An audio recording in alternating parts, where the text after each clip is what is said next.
नमस्कार दोस्तों, स्वागत है आपका अंधेरे का राज चैनल पर, जहां हम लाते हैं सच्ची और डरावनी घटनाएं। आज हम आपको एक ऐसी खौफनाक कहानी सुनाने जा रहे हैं जो मेरे करीबी दोस्त अजय के साथ घटी है।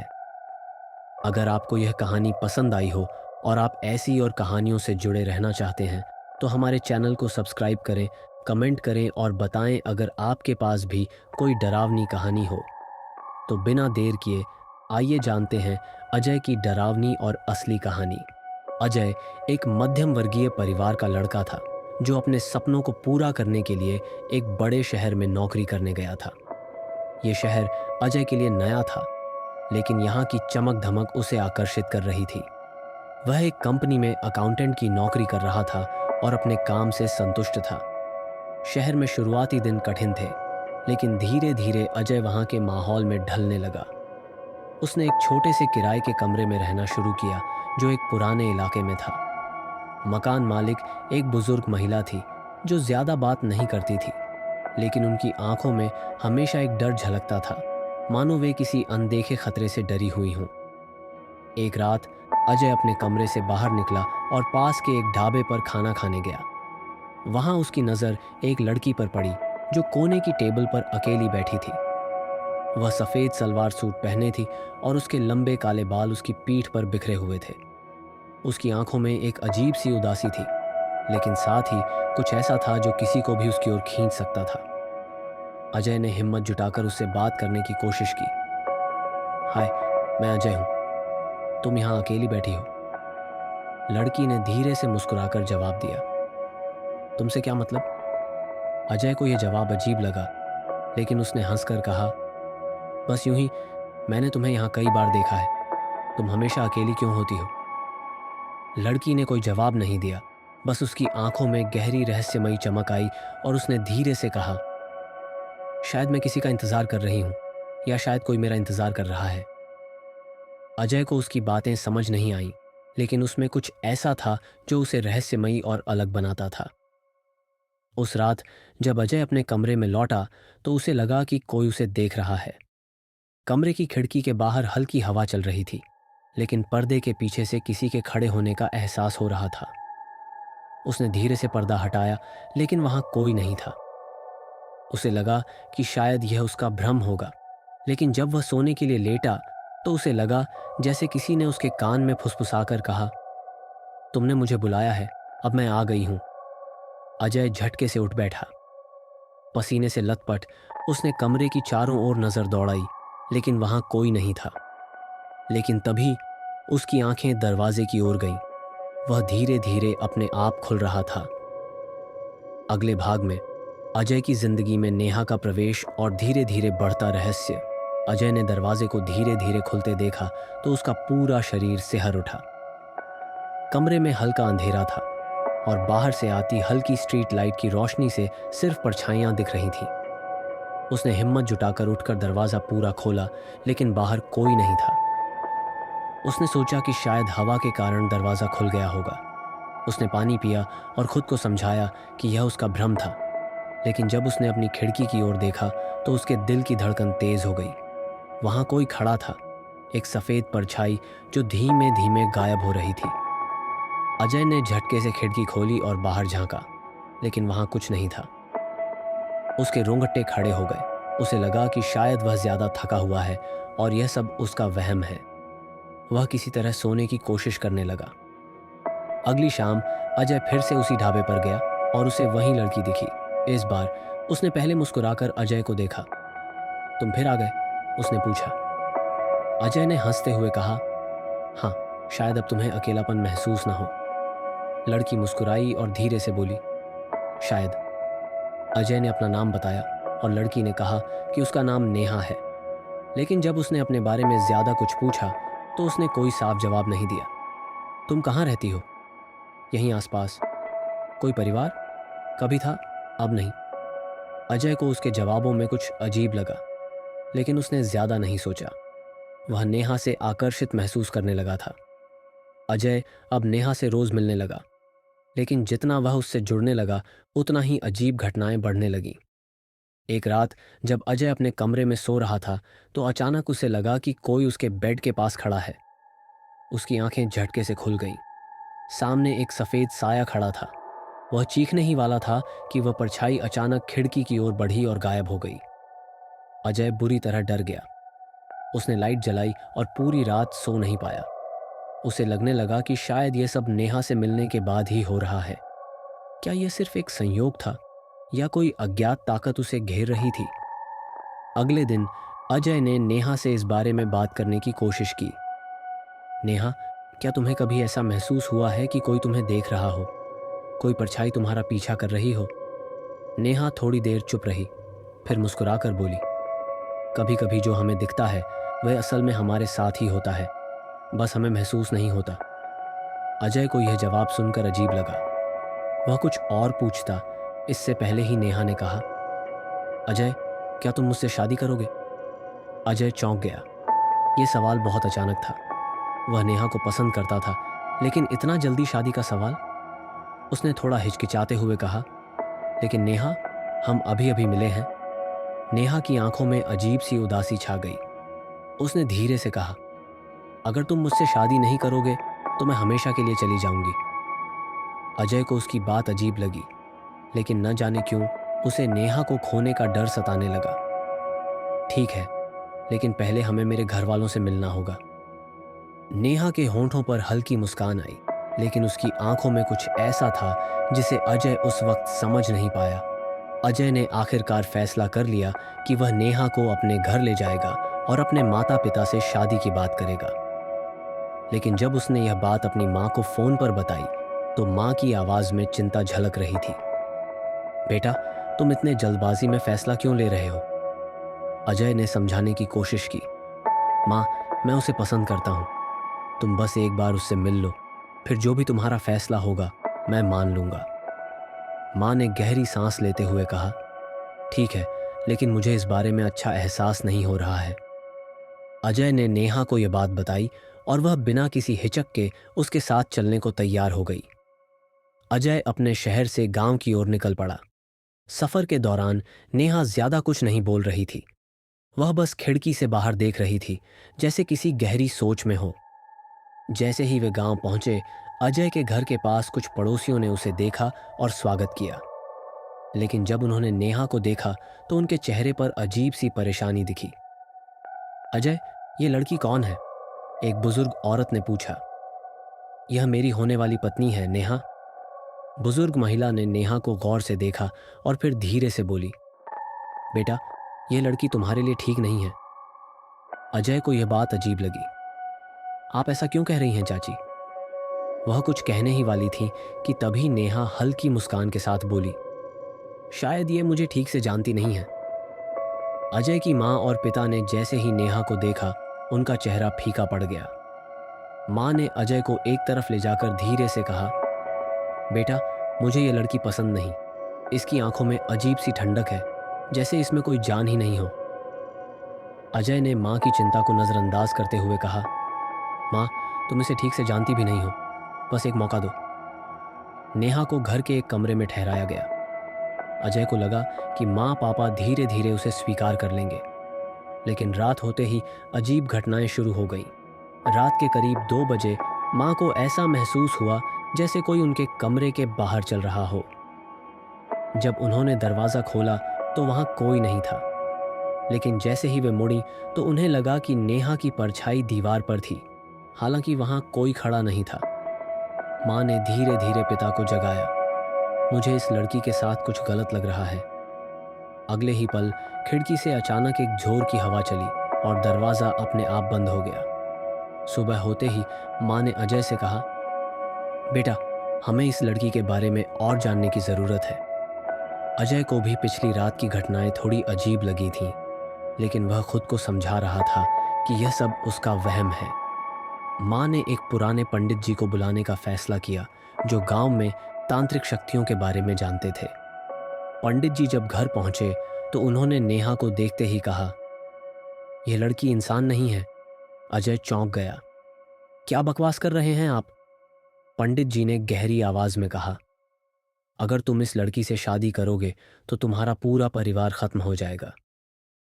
अजय को कुछ समझ नहीं आ रहा था। नेहा बस एक शांत मुस्कान के साथ खड़ी थी, लेकिन उसकी आंखों में कुछ ऐसा था जिससे घर का माहौल भारी हो गया था। अजय के मन में शक पैदा होने लगा था, लेकिन वह खुद को बार बार समझा रहा था कि यह सब उसका भ्रम है। अगले दिन घर में सब कुछ सामान्य लग रहा था, लेकिन माँ अब भी नेहा को लेकर असहज थीं। सुबह नाश्ते के दौरान माँ ने देखा कि नेहा चुपचाप बैठी थी और बिना पलक झपकाए माँ को घूरे जा रही थी। जब माँ ने उससे पूछा, बेटा, तुम्हारे घर में कौन कौन है? ज़रेनिया नेहा के चेहरे पर हल्की मुस्कान आई और उसने धीरे से कहा, बस वही जो अब भी मेरा इंतजार कर रहे हैं। माँ को यह जवाब अजीब लगा, लेकिन उन्होंने कुछ नहीं कहा। अजय ने भी नोटिस किया कि नेहा अब अजीब व्यवहार करने लगी थी। कभी वह अकेले बैठकर किसी से बात करती दिखती, कभी रात में बिना किसी वजह के घर के आंगन में घूमती रहती। भयानक रात रात के करीब 1 बजे पापा को प्यास लगी तो वे रसोई में पानी लेने गए। जैसे ही उन्होंने फ्रिज खोला, उन्हें अपनी पीठ पर किसी की सांसों का एहसास हुआ। उन्होंने धीरे से मुड़कर देखा। नेहा अंधेरे में खड़ी थी, उसकी आंखें चमक रही थीं और वह बिना पलक झपकाए पापा को घूरे जा रही थी। पापा ने घबराकर पूछा, बेटा, तुम यहाँ क्या कर रही हो? नेहा ने कोई जवाब नहीं दिया। उसने बस हल्के से सिर झुका लिया और धीरे धीरे मुस्कुराने लगी। उसकी मुस्कान धीरे धीरे बड़ी होती जा रही थी, इतनी बड़ी कि मानो उसका चेहरा विकृत हो गया हो। पापा को लगा जैसे उनका दम घुटने लगा है। उन्होंने घबराकर माँ को आवाज दी, लेकिन जैसे ही माँ कमरे से बाहर आईं, नेहा अचानक गायब हो गई।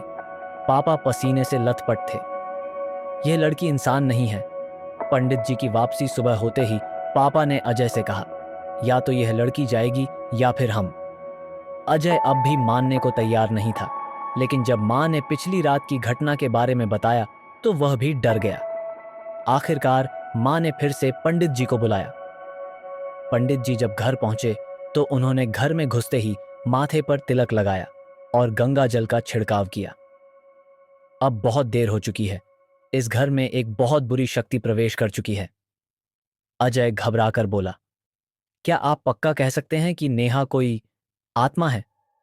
पंडित जी ने गहरी आवाज में कहा, अगर तुम्हें यकीन नहीं तो आज रात देख लेना, लेकिन याद रखना, अगर आज रात इसे नहीं रोका गया तो तुम्हारा पूरा परिवार खत्म हो जाएगा। रात का इंतजार। पंडित जी ने कुछ तंत्र मंत्र किए और कहा कि रात होते ही सबको सतर्क रहना होगा। जैसे ही रात हुई, घर में अजीब घटनाएं तेज होने लगीं।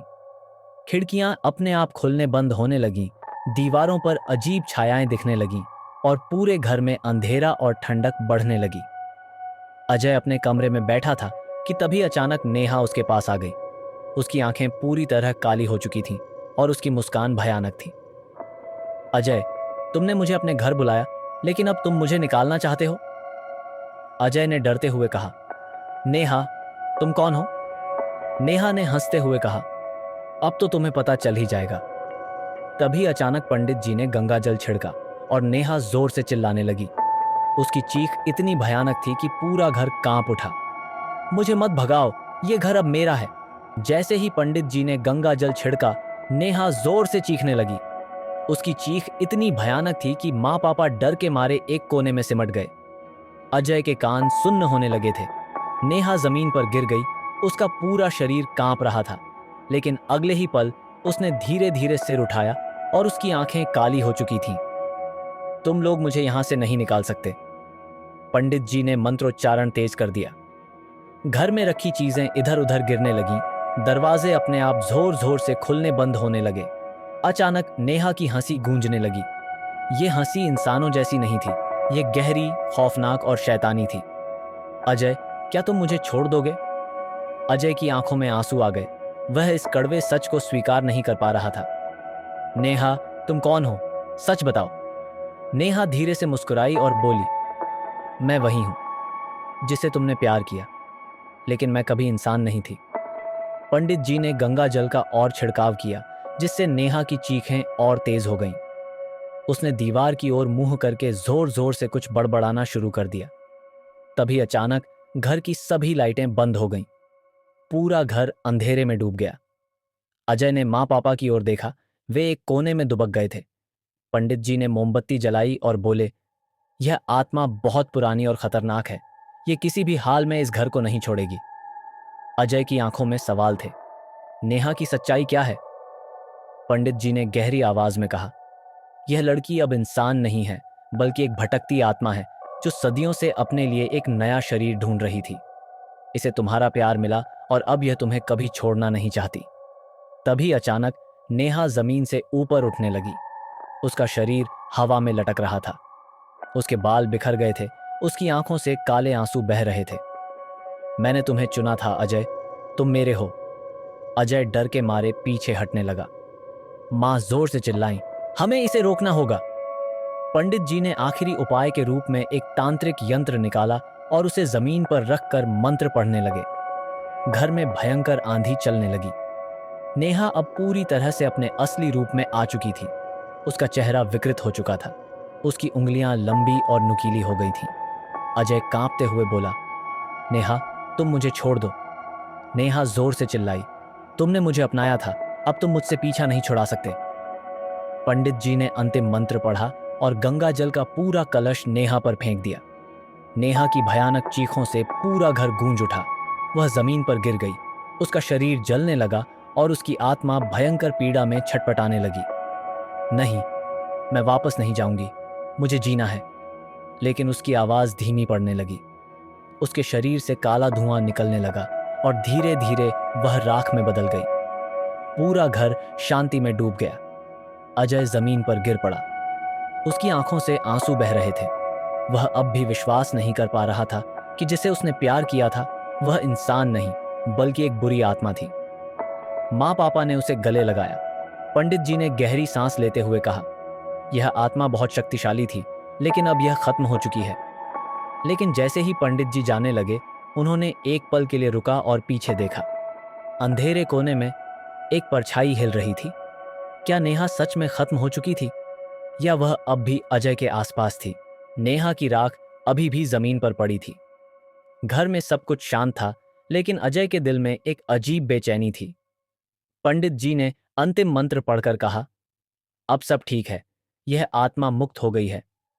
लेकिन अजय को ऐसा महसूस हो रहा था कि कोई अब भी उसे देख रहा है। जैसे ही उसने कमरे की ओर देखा, उसे खिड़की के शीशे में अपनी परछाई के साथ किसी और की परछाई भी दिखी। क्या? अजय झटके से पलटा, लेकिन वहां कोई नहीं था।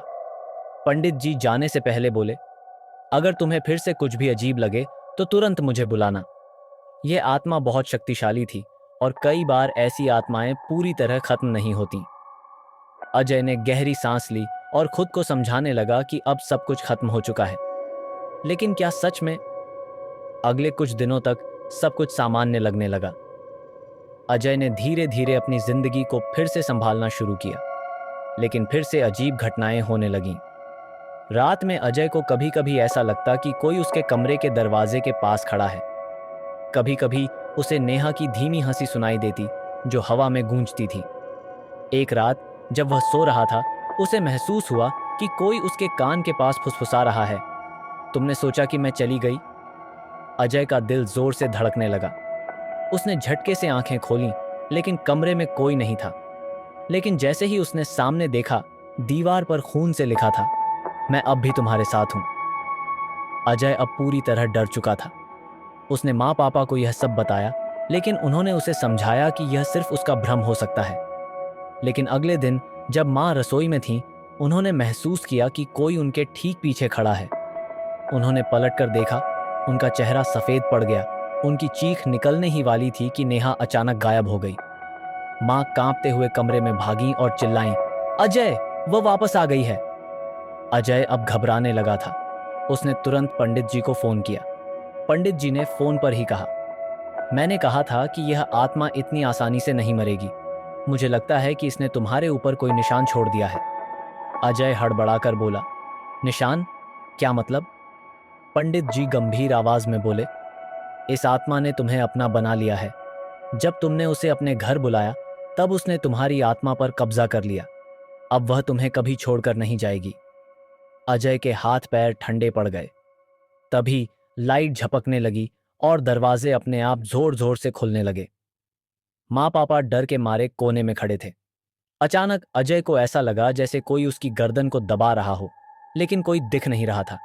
अचानक आईने में अजय ने देखा, नेहा उसके ठीक पीछे खड़ी थी। उसकी आंखों से खून बह रहा था और उसकी मुस्कान पहले से भी ज्यादा डरावनी थी। नेहा की वापसी के बाद अजय अजीब सा महसूस करने लगा। उसे हर समय ऐसा लगता कि कोई उसके बहुत करीब है, कोई उसकी हर हरकत पर नजर रख रहा है। धीरे धीरे उसका व्यवहार भी बदलने लगा। वह गुमसुम रहने लगा, किसी से ज्यादा बात नहीं करता और कभी कभी खुद से बातें करता दिखता। एक रात माँ ने उसे छत पर खड़े देखा। वह बिना हिले डुले बस अंधेरे में देख रहा था। माँ ने डरते हुए पूछा, अजय बेटा यहाँ क्या कर रहे हो? अजय ने धीरे से सिर घुमाया। उसकी आंखें लाल हो चुकी थीं। वह हल्की मुस्कान के साथ बोला, माँ, नेहा वापस आ गई है और अब वह मुझे अपने साथ ले जाना चाहती है। माँ के शरीर में सिहरन दौड़ गई। अजय के साथ अब और भी अजीब चीजें होने लगीं। कभी वह अचानक जोर जोर से हंसने लगता, कभी खुद को शीशे में देखकर बात करने लगता, कभी कभी रात में उसके कमरे से किसी लड़की की धीमी हंसी सुनाई देती। एक रात माँ पापा ने देखा कि अजय कमरे में बैठा अपने ही हाथ पर नाखून गड़ा रहा था और खून बह रहा था। माँ ने डरकर पंडित जी को फिर से बुलाया। पंडित जी जैसे ही घर में घुसे, उन्हें भारीपन महसूस हुआ। उन्होंने तुरंत कहा, इस घर में अब सिर्फ आत्मा नहीं बल्कि अजय पर उसका कब्जा हो चुका है। माँ चीख पड़ी, क्या हमारा बेटा बच नहीं सकता? पंडित जी गंभीर स्वर में बोले, अभी समय है, लेकिन हमें जल्द से जल्द तांत्रिक विधि करनी होगी, नहीं तो यह आत्मा अजय को पूरी तरह अपने वश में कर लेगी और फिर उसे वापस लाना नामुमकिन होगा। रात को तांत्रिक अनुष्ठान की तैयारी की गई। अजय को बीच में बैठाया गया। जैसे ही पंडित जी ने मंत्र पढ़ना शुरू किया, अजय की आंखें अपने आप बंद हो गईं। फिर अचानक उसने जोर से हंसना शुरू कर दिया। तुम लोग बेकार की कोशिश कर रहे हो। अजय की आवाज अब उसकी नहीं थी, यह किसी औरत की भारी डरावनी आवाज थी। मां ने डरकर पंडित जी की तरफ देखा। अचानक अजय हवा में उठने लगा। उसकी गर्दन अजीब तरीके से मुड़ गई, उसकी उंगलियां लंबी हो गईं और वह भयानक तरीके से मुस्कुराने लगा। अजय अब मेरा हो चुका है। पंडित जी ने गंगा जल फेंका तो अजय जोर से चीख पड़ा, नहीं, तुम मुझे उससे अलग नहीं कर सकते। अंतिम लड़ाई। पंडित जी ने मंत्रों का जाप और तेज कर दिया।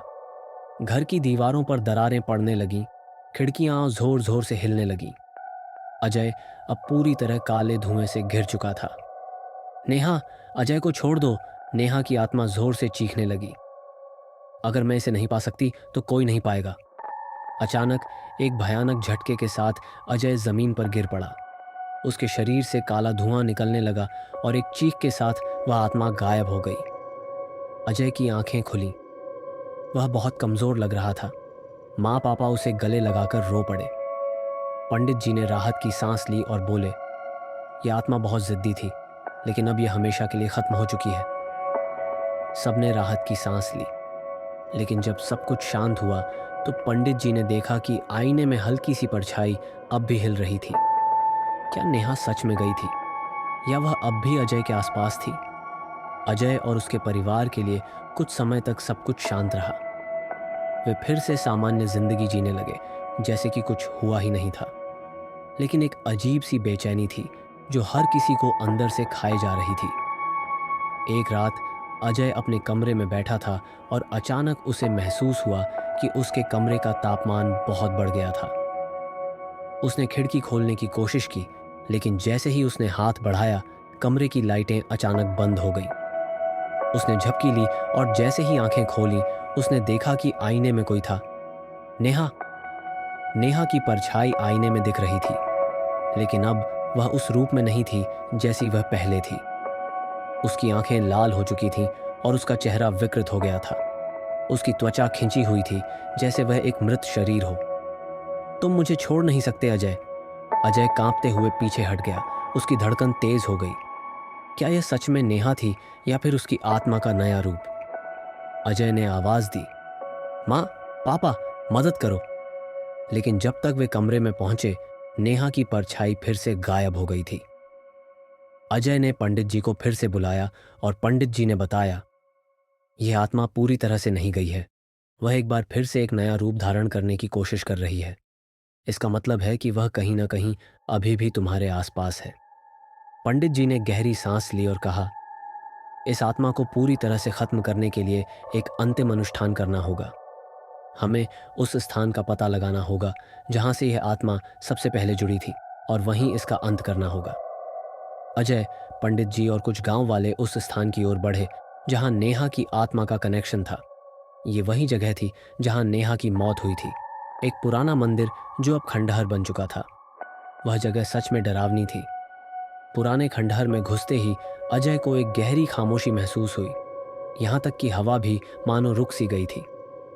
उन्होंने मंदिर के भीतर प्रवेश किया और पंडित जी ने तंत्र मंत्र शुरू किया। अचानक मंदिर के अंदर एक तेज चीख सुनाई दी। यह वही चीख थी जो अजय ने कई बार सुनी थी। जैसे ही पंडित जी ने मंत्र पढ़ना शुरू किया, नेहा की आत्मा ने एक भयानक रूप धारण किया और अजय के सामने प्रकट हुई। उसकी आंखें जलती हुई थीं और उसकी मुस्कान और भी डरावनी हो गई थी। तुमने मुझे हराया नहीं अजय, मैं तुम्हारे साथ हमेशा रहूंगी। पंडित जी ने पूरी ताकत से मंत्रों का जाप किया। नेहा की आत्मा चिल्लाई और घबराई हुई नजरें पंडित जी की ओर देखीं। अचानक पंडित जी ने गंगा जल फेंका और एक तेज रोशनी में नेहा की आत्मा ने शोर मचाया। उसका शरीर जलने लगा और उसकी चिल्लाहटें हर दिशा में गूंजने लगीं। आखिरकार नेहा की आत्मा को पूरी तरह से नष्ट कर दिया गया। उसकी चिल्लाहट धीरे धीरे बंद हो गई और मंदिर के अंदर की सारी अंधेरे की ऊर्जा गायब हो गई। अजय ने राहत की सांस ली और पंडित जी ने कहा, अब वह खत्म हो चुकी है। लेकिन एक सवाल फिर भी अजय के मन में था। क्या आत्मा पूरी तरह से खत्म हो चुकी थी या फिर वह फिर से किसी और रूप में लौटेगी? वक्त बीत गया और अजय की जिंदगी में शांति लौट आई। लेकिन क्या यह शांति स्थायी थी? क्या इस डर की कहानी का कोई अंत था?